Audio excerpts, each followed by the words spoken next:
Thank you so much, and thank you, Emily, and Matt, and everyone at the library for hosting me. I also want to thank Book Suite and Darcy and Lewis for being here tonight to make the book available. And thank you all for coming, traffic or sunshine or what have you, or other distractions. I appreciate you being here. And I want to particularly thank my daughter, Anna Hitchcock, and my in-laws, Betty, Jim, and Anne Marie Hitchcock, for being here today. I'm married to a Michigander, so. And I've been in Ann Arbor many times, beautiful city, so I'm glad to be back. I often start talks about uncertainty as I travel around the country these days with a little mini poll, very unscientific, but I thought we'd just start there. What's the one word that comes to mind when I say uncertainty? So, anyone? Fear. Fear, was that fear? Yes? Wonder. Wonder. Anxiety. Make one more. Variability. Okay, well, that's really a mixed bag. That's great. Many people have similar reactions when I ask about that. And in particular, it's pretty clear that humans don't like uncertainty from people's responses. Studies show that the language we use in and around uncertainty, the metaphors we use, are often negative. For instance, uncertainty is likened to lostness and darkness, and knowledge is akin to finding the light or light. Uncertainty is wandering. Uncertainty is exploration. So you can see a kind of again, a mixed bag here, but humans just don't like it. Psychologists call this aversive for us. And of course, I'd like to just note right here that that's natural. You know, we are born and we evolved as humans to actually need and want answers. So no one's definition of the good life is to remain in uncertainty. And nothing that I'll say about uncertainty's wisdom means that I'm looking at that mindset as an end goal. But does this mean our negative attitudes or our unease, we'll put it that way, does this mean that actually uncertainty is something to eradicate, to fear, to avoid? No.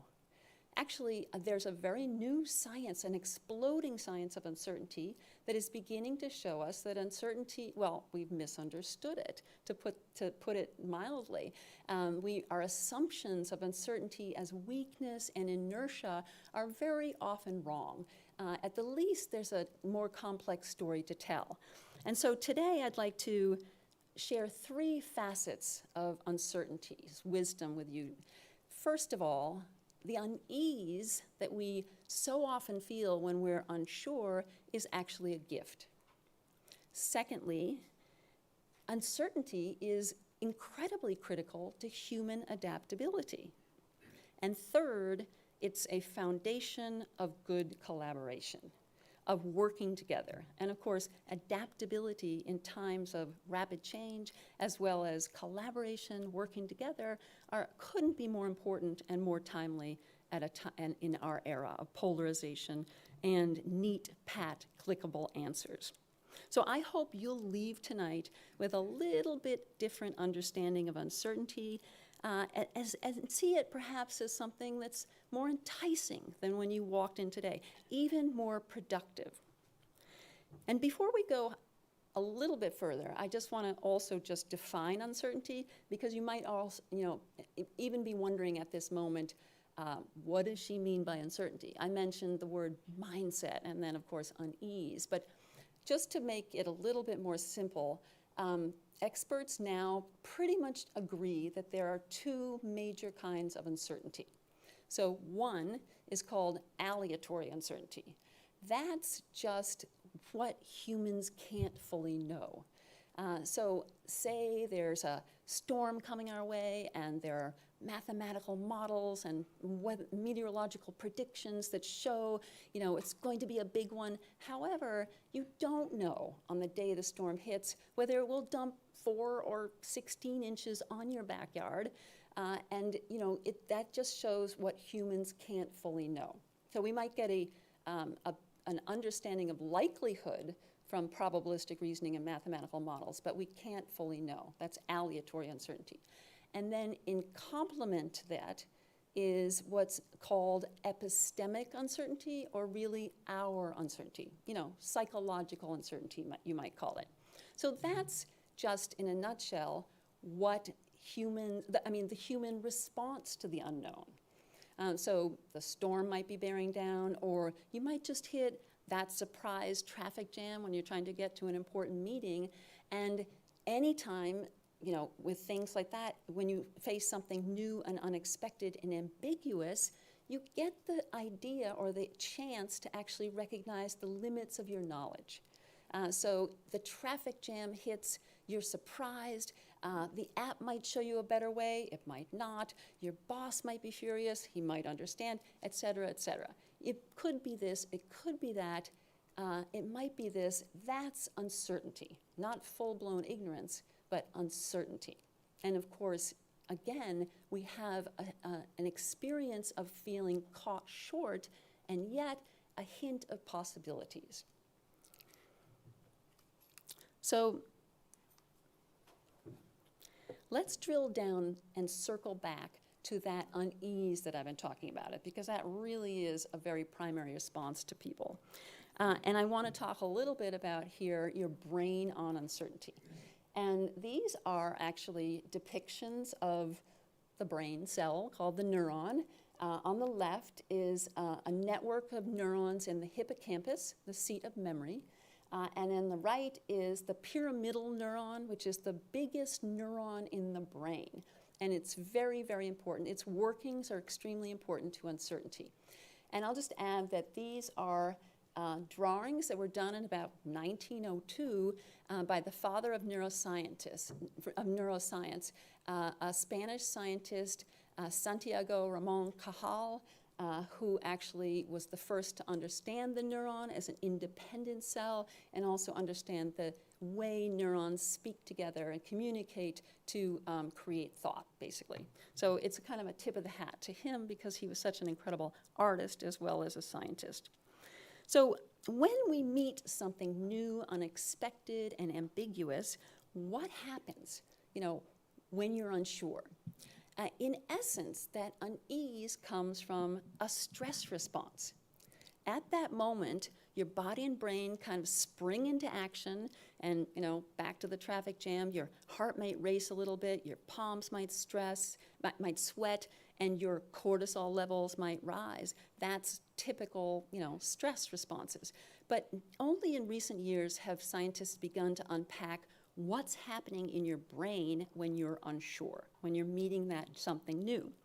And it's actually remarkably positive.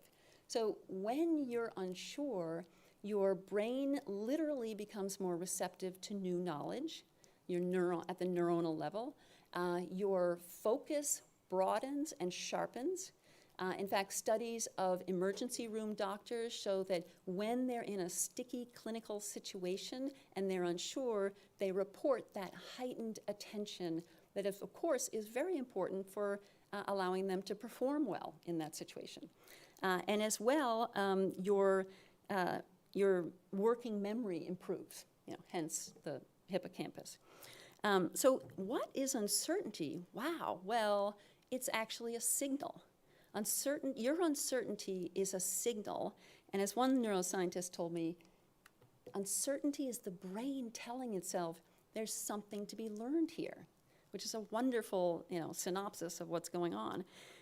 Uncertainty is signaling that the time for autopilot and complacency and routine is ended, and now it's time to update our understanding of the world. So it's actually putting you, I call it wakefulness. It's putting you in a kind of performance mode. And the pyramidal neuron that I showed is extremely important to this processing, which is very, very complicated, but it basically involves calculations of prior belief and actual reality, and then boom, the reality check called prediction error, which is the trigger for uncertainty. Very simplistically put. Another important note here, as I'm talking about what scientists call arousal, is that this is distinct from fear. It's distinct from the fear response that we have as human beings. When you if you're deathly afraid of your boss's reaction in that traffic jam, or you see a shadow on the hiking trail, your body and brain begin to actually shut down in a certain way. You are going from not going into performance mode, you're going to survival mode. So at that moment, your circulatory system is actually going to probably be funneling blood away from your extremities toward your core, which allows you to survive. But the extremities include the brain, which of course might ring a bell. If when you are afraid, you feel that kind of shutting down. You're not able to think. You might be able to fight or flight, but you're not able to think well on a deeper level. So how do we dial back on, avert the fear and lean into uncertainty? How? Well, there are many, many strategies, actually, that I write about in my book to lean into this wonderful arousal of uncertainty, but I'll just focus on one, and that's called dialing back outcome fixation. So what is outcome fixation? Well, if you're giving a speech, for instance, and you're afraid, or you see, people glowering in the audience, and you begin to think this speech is bombing or whatnot. We've all given the kind of presentation where that fear grabs us at some point. That fear of failure is outcome fixation. You're focusing more in that moment on the outcome rather than the process that gets you to the good outcome. It also could take the guise of something called reward-based distraction. So the outcome could be you're working on a project and you're drilling down, but you are going to get a big bonus if you do well. So you begin to be a little obsessed with how you're going to spend that money. Well, that, again, is outcome fixation. So it's really important to dial back on that. And I'll show one illustration, granular illustration from athletics. And that is from, this is a sort of just one tiny little data point from an analysis of 100 top tennis tournaments. These are akin to the US Open and Wimbledon, and in particular the finals. So when the trophy is displayed prominently on the court in the finals of these big tennis tournaments, and particularly when there's a lot of money at stake, the champion actually begins to struggle. And so let me see which I can remember where the light is. The light is, well, you can see this solid line is the favorite, the champion. And if there's no trophy, particularly look at the right side, they're doing pretty well. They're winning in a round, typically they're winning 75% of the points after they get their first serve in. If the trophy is down, you can see the line goes way down to maybe 65%, a little above when the trophy is displayed. And there are many, many other data points. So basically, the champion begins to get that outcome fixation. And how can we, just to drill down just a little bit further, how can we, again, lean into uncertainty? Well, we can take another page from athletics, and that is to develop a personal mantra that's called cue words. So I actually, when I was watching the Olympics, I actually saw the athletes, particularly in track and field, talk to themselves at the starting block. And often they're saying their personal mantra, their cue word, something like, be now, or focus, Maggie, or in the game, or something like that. It's just something we can all adopt in the middle of a challenging situation so that we are getting back into the state of uncertainty, the arousal, the wakefulness, and not having our cognitive resources siphoned away by that fear of failure or whatnot. So, I've talked about wakefulness, the arousal of uncertainty. And I hope that was a little surprising, because that in and of itself really surprised me when I found out about that. But let's talk a little bit further about how uncertainty plays a role in decision-making in particular. So, we might be wakeful, we might be on our toes, we might be able to lean into uncertainty, but still you might be thinking, in the middle of a difficult decision, I still want to get rid of uncertainty as quickly as possible, right? We need to eradicate it. Well, I think that there's a more complex story to tell. So I went to Toronto to visit and interview and observe surgeons at work, because I wanted to ask, does uncertainty have a place in the most high-stakes moments? Who would want an unsure surgeon, as many people told me? And I embedded myself in operating rooms and was trying to investigate what superior performance means vis-a-vis uncertainty, what expertise means. And by the way, these are, just by symbol of what we're going to talk about now, the scepters of Hika. These are symbolic scepters from ancient Egypt, and Hika was the god of medicine and magic. And I'm talking really a little bit about who we put on the pedestal of expertise. Who do we think is godly in our society today? So I watched multiple operations, and I had a guide, a wonderful, renowned surgeon, physician scientist named Carol Ann Moulton, and she helped me kind of understand what was going on and how uncertainty factored in. And one morning, she and I were in the operating room watching one of Canada's top surgeons perform a liver resection on a school teacher from up north. In other words, the surgeon was taking out the cancerous half of the liver of this gentleman. And everything was going well. It was all going smoothly. The surgeon was all efficiency. He was barking orders, he was watching the clock, until the operation came to a grinding halt.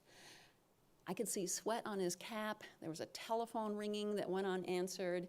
He thought he had cut the bile duct, which is a little organ that funnels into the liver, and if severed, most patients cannot recover. And this surgeon is an exemplar. He illustrates exactly the kind of expert we adore, we venerate in our culture, the person who walks in and knows just what to do instantly. And I thought at that moment, well, maybe there's more to the story of expertise. So how do we get expertise? All of us have expertise in one aspect of life or another. How do we gain it? Well, you've heard of the 10,000 hours that you have to accrue, whether or not that's a myth. In any case, you do have to put in a lot of practice.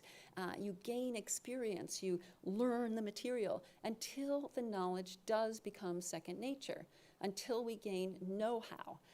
And that's when an expert, and it's a very important stage of expertise, can actually walk into a room and know just what to do. They have the mental models and the heuristic shortcut thinking to recognize when a solution that's worked in the past fits the current problem. So when on a simple level, when the doctor hears chest pains, he thinks or she thinks heart attack, because that's the heuristic shortcut thinking. And this is very impressive and very important in predictable situations. It's workable in routine. But when these heuristic models and mental models are being used in the new, complex, unexpected problems, experts begin to fail. They fall into complacency and carryover mode, which is basically applying those old solutions to even new problems. And in fact, across many, many different fields and professions, years of experience are only weakly correlated with skill and accuracy. Only weakly or not correlated at all. So that means, for instance, that senior auditors are actually, according to some studies, less good at finding anomalies in the books, like embezzlement, than even novices are. So, than even like accounting students, undergraduate accounting students. So routine expertise is an important stage, but what comes next, and also has been only recently unpacked by scientists, is adaptive expertise. Adaptive experts, in essence, know when and how to be unsure. They, A, spend more time diagnosing a problem than novices do. They also, B, inhabit the question. That's what I think of it as, inhabiting the question. They typically look at more diagnostic options for what the problem is about. What went wrong? What is this about? They look at more options, something that's actually very difficult to do, and then they wade in and test and evaluate each of those options. This is called progressive deepening. And as one kind of star management thinker, also from Canada, said, the best experts are forever testing what they think they know. Their resting state is not certainty. So in routine, they're curious and skeptical and not complacent. In the new problem, they also wade in and linger in the space between question and answer. So I'm going to tell a little story outside of medicine. And this involves a skyscraper in New York City that maybe you've seen before. It's called Citicorp Tower. It went up in 1977, and because there was, you can't really see it, but there was a historic church at the base, the engineers and architects created a very original design. It was on stilts, basically. And so, in particular, the lead architectural engineer, William Le Messier, took great pains to strengthen the building, and one of his innovative solutions, because of the stilt issue, was to make braces, these sort of black lines and triangles. Those are particular steel braces that are internal to the building. You can't really see them on the streets of New York. And they were aimed at making sure that the tower did not fall over in the wind. And at the joints, he particularly ordered that they be welded. Well, a few months later, William Le Messier got a call from a student at a New Jersey technical college. And the student said, well, sir, according to my calculations and my class and my professor, in some wind conditions, this tower will collapse. And in particular, hurricane season was just about to start at that moment. Well, the very famous architectural engineer kind of said, there, student, everything's fine, and got off the phone. And then he began to think. Then he began to become an adaptive expert. He actually went to his cabin in Maine and did massive calculations over a long weekend, and he realized that, oh, there might be a problem. He regained his uncertainty. Then he actually had to have the courage to go to his team and say, I think there's a problem, something which was really difficult to do. He thought his career was at an end. And two problems surfaced. First of all, it turns out that the steel company that was supposed to weld those corners of those braces had decided to save money and just bolted them. They discovered while investigating, while doing the inhabiting the question. And then also the team realized that they had undervalued what's called quartering winds. That is, the winds that the student had noted might take this tower down, and those would be those that hit at the corner of the building. And so what's wonderful is that, he looked at more options. He tested and evaluated. He had the humility and the courage. And this case study is now being taught in architecture schools. And instead of ruining his reputation and his career, he's actually lauded for it. I think the upshot we can take away from this and from studies of adaptive expertise is that to get better, we should try not knowing. And in particular, these adaptive experts hear the stories that the problem, not their assumptions, wants to tell. That's deep listening. And this is a wonderful quote from my guide in Toronto, which sums it up. When you're uncertain, that's when you care. Wonderful. And of course, you might be wondering what happened to that patient. So it was fine. Now, the building still stands today. Oh, I forgot that. This is the best part of the story in some ways. not to do with adaptive expertise, but because Citicorp was so worried about panic in the, among the office workers who are working in that building, they actually went in at night with the construction workers to weld the building. They would take the walls down after everybody went home, patch it up, do whatever they needed. The people would paint, the cleaners would come in, and they did that little by little so that nobody really knew. Fantastic. I don't know whether that's adaptive expertise. Anyhow, the surgeon's patient was fine. He actually turned out to be a few millimeters off target in the liver, something that's actually really easy to do because it's such a complex organ. He did not cut the bile duct. However, to his credit, he and Caroline Moulton decamped to the cafeteria and for hours went over this operation. And, I had been standing in the room feet from the patient with my tape recorder, and then they went through it all and was wonderfully courageous and honest with them. On the other hand, he never really could admit, although he was ashamed at that moment, that quick sureness was not the badge of honor of expertise. So I've talked a little bit about wakefulness of uncertainty and why it's good stress, and also adaptive expertise and being unsure, and why that's so important as we gain competence. Thirdly, I'd just like to talk a little bit about Mars, basically, about collaboration, about working together. This is a illustration. No one was actually on Mars to take this picture of Perseverance, the rover landing on Mars in 2021, but it's just such a wonderful illustration. The team that have been putting the rovers, which are basically robots, on Mars for upwards of 20 years are called the Mars Exploration Rover Mission.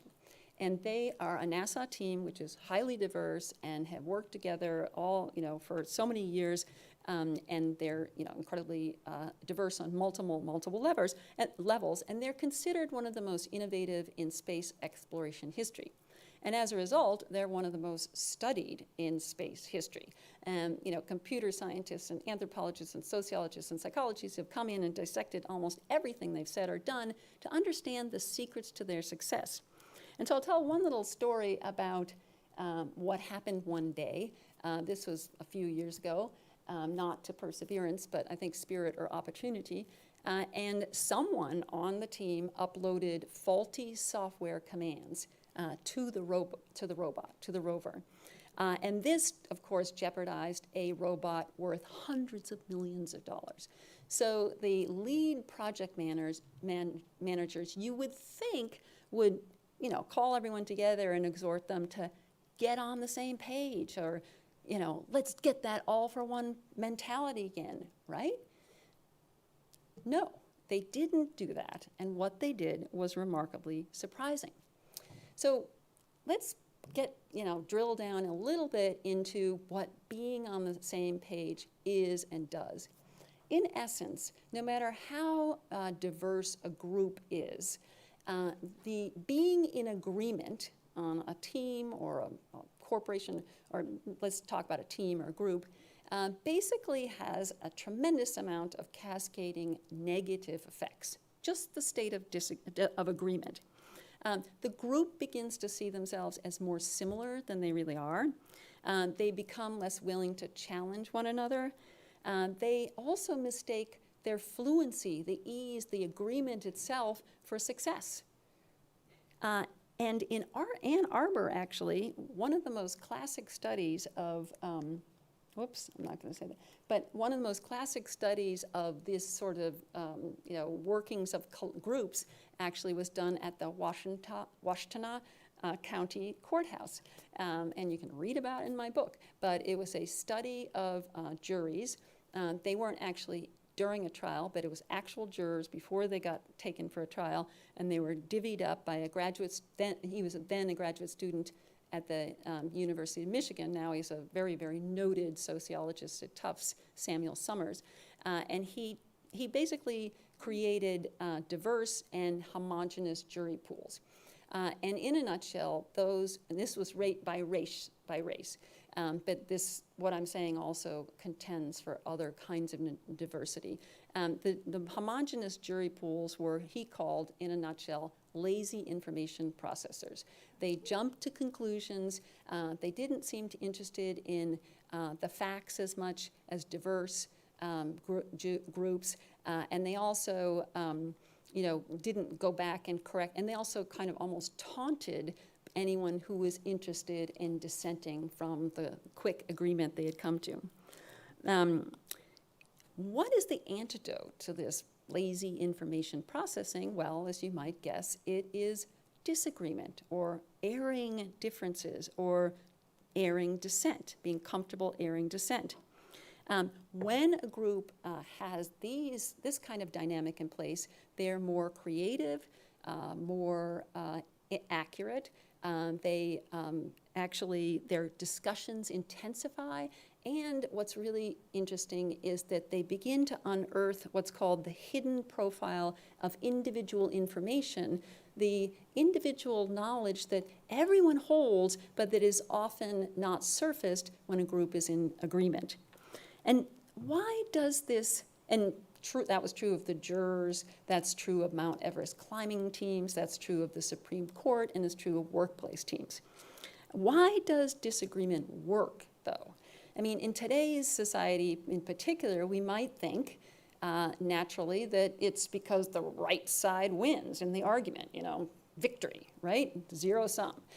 Or we might think that the dissenting voice, or even the diverse voice, is the one that raises the flag of the right answer, and then everybody trots along behind.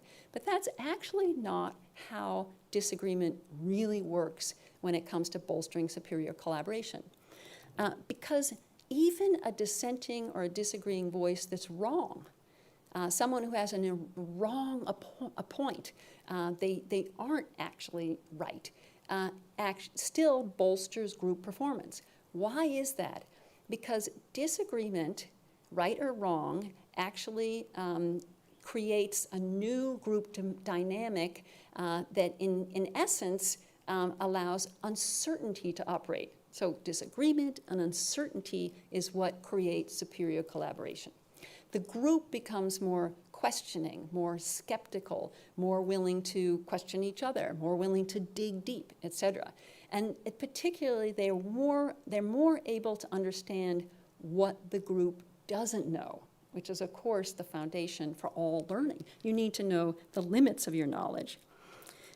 So disagreement sparks a new, what's called an effervescent dynamic. And this is the MER team, members of the MER team, actually in dialogue. I don't know if they were talking about the faulty commands, but you can see the kind of intensity there. There is a woman in the background there, but in any case, in the MER conversations, according to these intense studies of them, 1 in 5 conversations involved micro-conflicts. Now that's productive, judicious, these are not yelling matches, they're respectful conflicts. And all of those micro-conflicts involved expressions of uncertainty. So I've read the transcripts, and they might say something like, well, maybe not, or I don't know, but I don't think that, pretty gentle stuff, but they're still saying they don't know, or we don't know.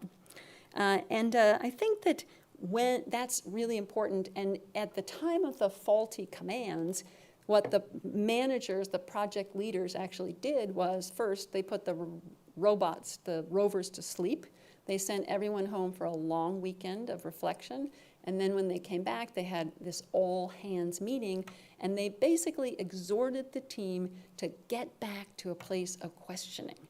That's how we got to where we are today, they said. One leader said, everyone from the intern to the head of the mission should be able to raise their hand and say, I don't know, I disagree. And that's how they got back onto the page. So how can we do this? I'll just I'm almost in conclusion, and I'll just leave you with a couple more practicalities about collaborating. How can you bring this back to your team? First of all, the Mars Exploration Rover team had something called a listening ritual, which I love. Every conference call, every meeting ended with the head of whoever was in charge that call or meeting saying, well, is there anything that is left unsaid here? And is there anything that people would disagree with? That was a ritual. And instead of being seen as a pain or a jerk, if they actually disagreed, they were seen as heroic and venerated. As one Princeton sociologist told me, disagreement and uncertainty, that's how they worked. That's why we're still talking about them today. And the second granular kind of takeaway here is that we needn't be afraid of what's called hedge words, of the little powerful word maybe, or sometimes, instead of you're wrong or therefore.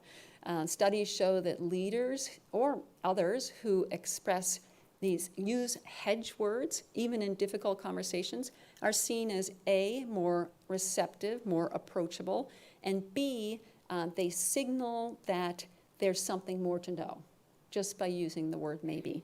So I think that's really important. Particularly, again, I'd like to emphasize, in this era of polarization, we need to bridge to the other side. We need to talk to those whose politics we loathe. But we must be accountable at the very same time for the complacency of our side. We must not let ourselves see each other as too similar, as too much in agreement, so that then we miss the differences within our side. I think that's just as important as bridging the other.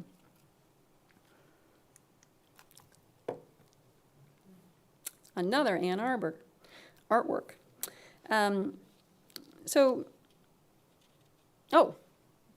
This is the coda to the Mars team, actually. This is an art exhibit, actually, that's up on Gallup Park right now. I think it's on through October. Someone from Embracing Our Differences, Michigan, a wonderful nonprofit, was actually to be here tonight and might have information. But I looked at this exhibit and I thought, well, this is a wonderful, wonderful, the whole exhibit is wonderful, but this is a joint project, an art project by a 4th grade classroom, Lakewood Elementary, in which they were trying to understand what happens if people use the lens of equity. But they also spoke in a little poem they wrote to exactly what we're talking about in understanding the differences between us and how important they are.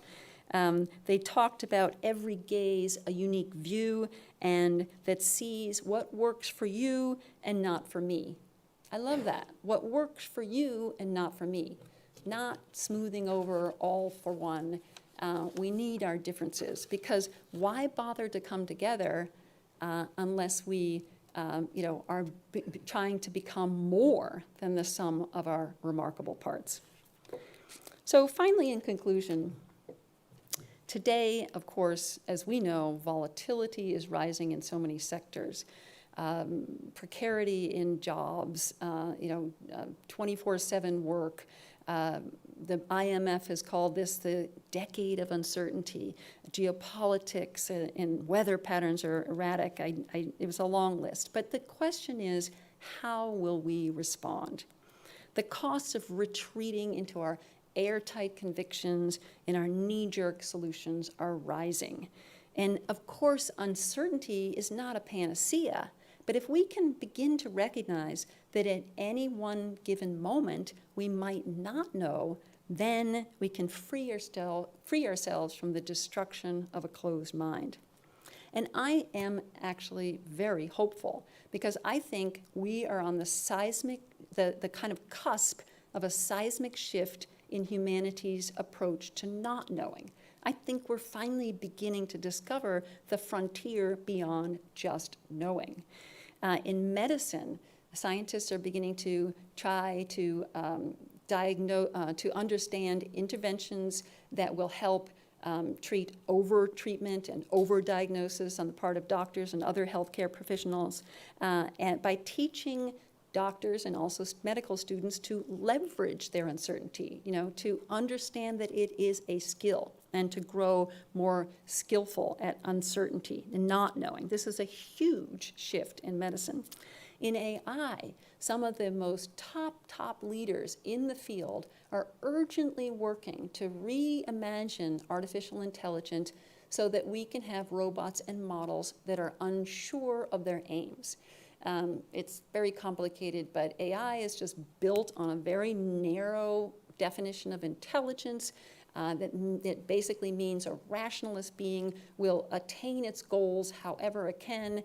And therefore, our today's traditional AI is, incredibly has achieved so much, and yet it's so very often not human compatible, as the scientists say.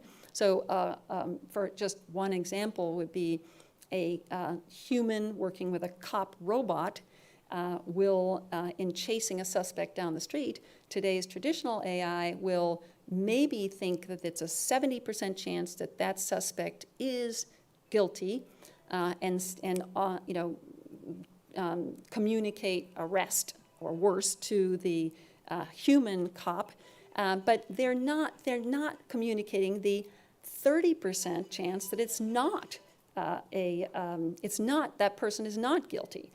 So a unsure robot will actually be transparent in what it's unsure about. It can learn and be trained on the fly, and it's also stoppable, which is something that may not be true of today's AI.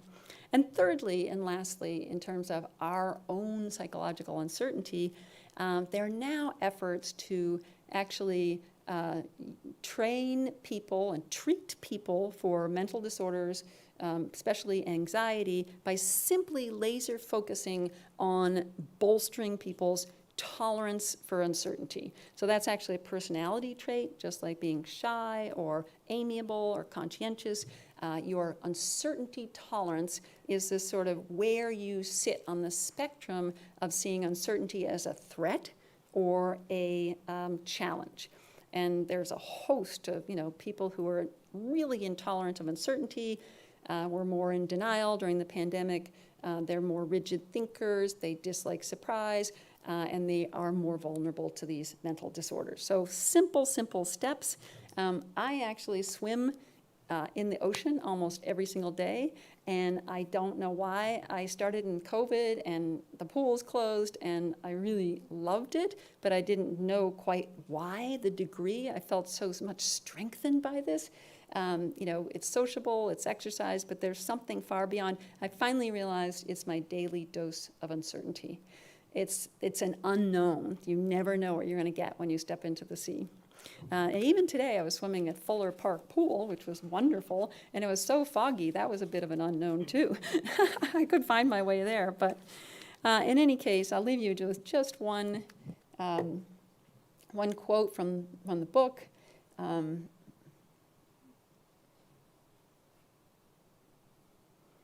Uncertainty is far more than inertia, than weakness. I call it wisdom in motion. Thank you very much.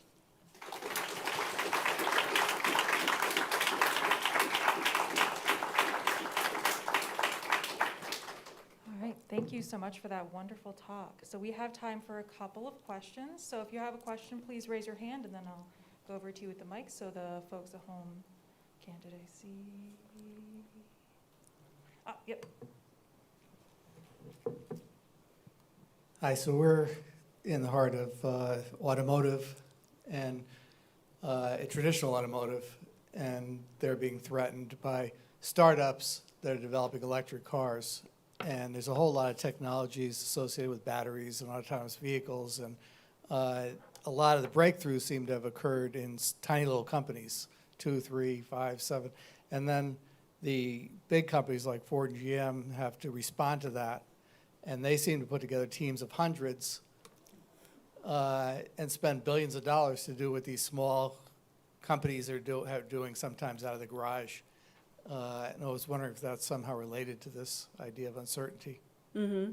Well, that's a great question. I mean, I'm not an expert on automotive, but I can see the echoes of, first of all, just tolerance for uncertainty. It's not just a personality trait on an individual basis, but it's also been studied as a trait of cultures, of teams, of groups.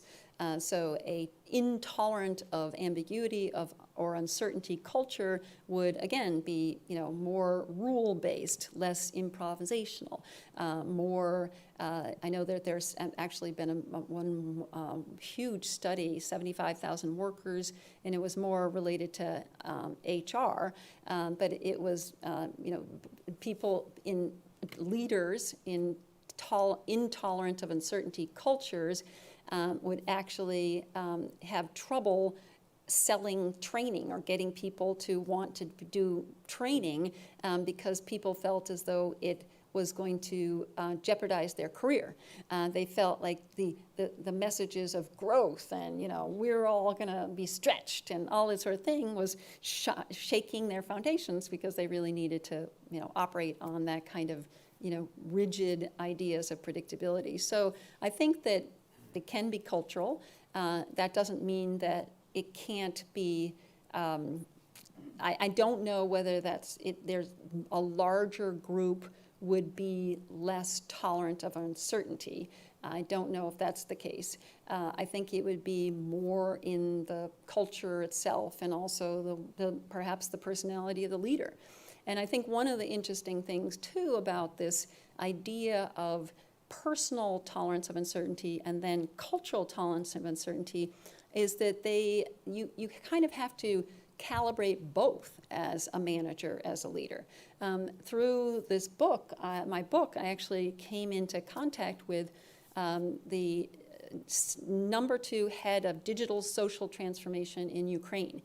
He reached out to me because he was really interested in this during the war, and he had some really incredibly wise things to say. You can only imagine what challenges he has.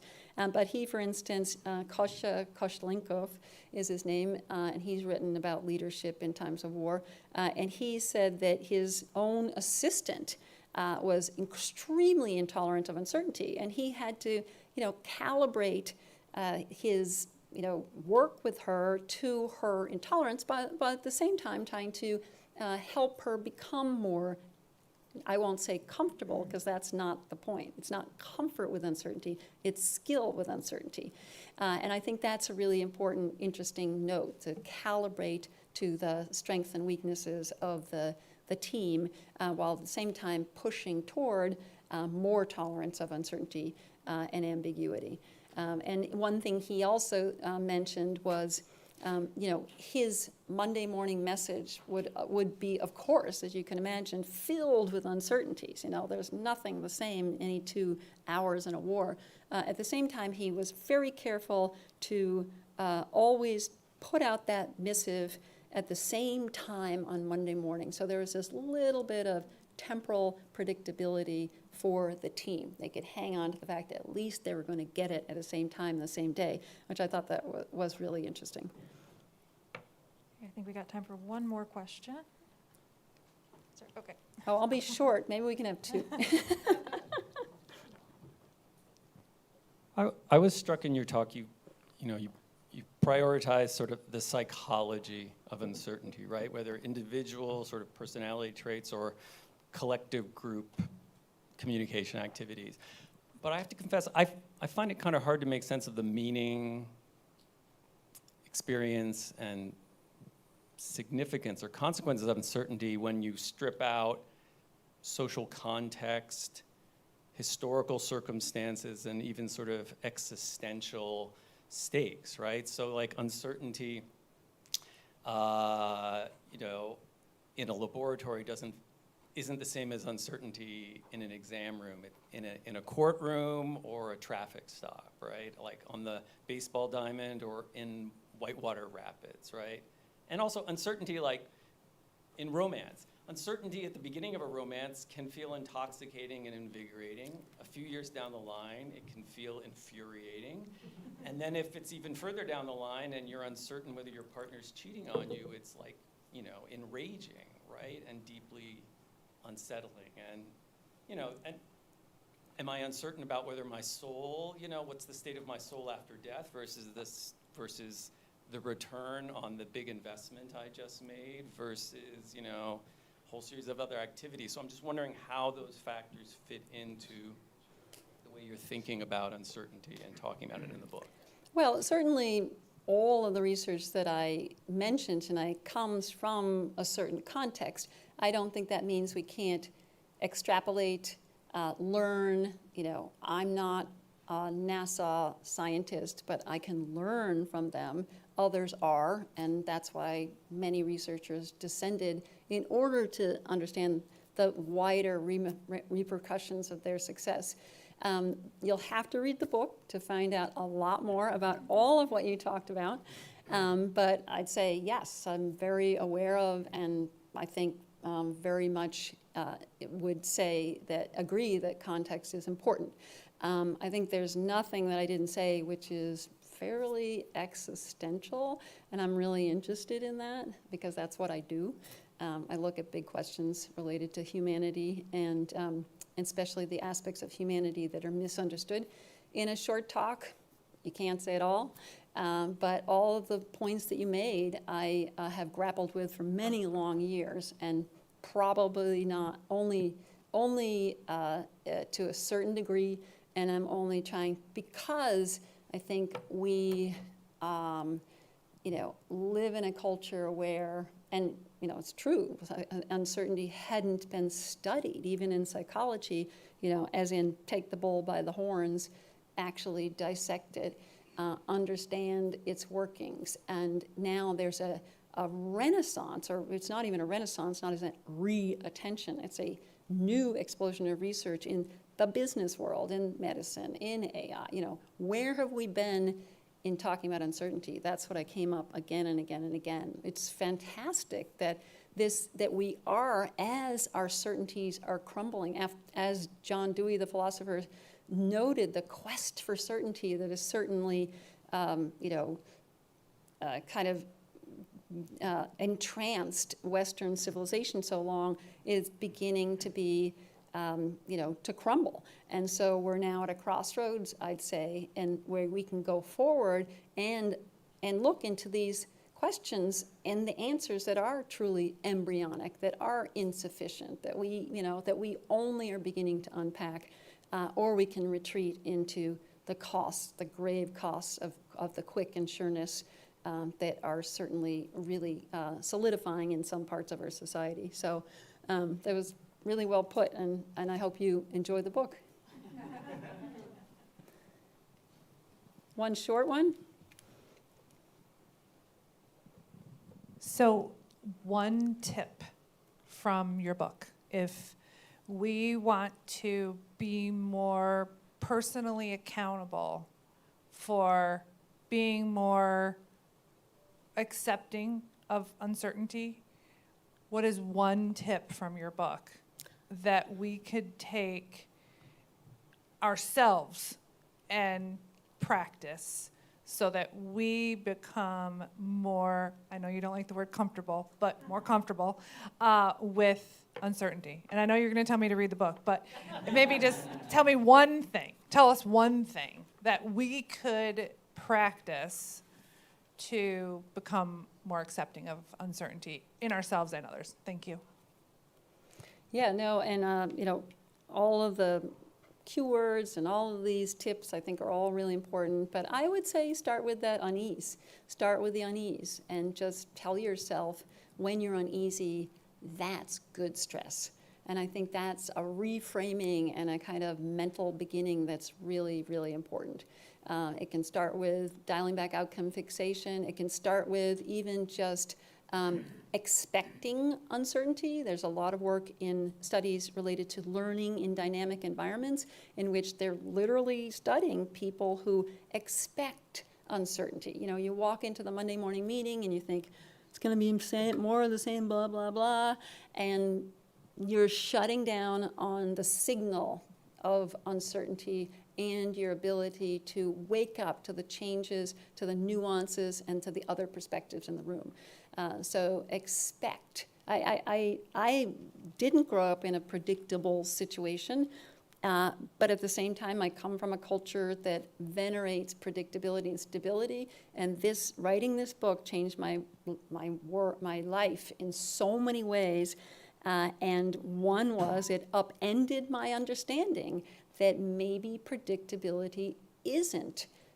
We need stability. We need sureness. We need solidity. We need terra firma. But at the same time, to the degree that we expect it is just putting blinders on. So I hope that helps. And thank you so much for being great listeners. Thank you so much. I'm happy to sign, folks.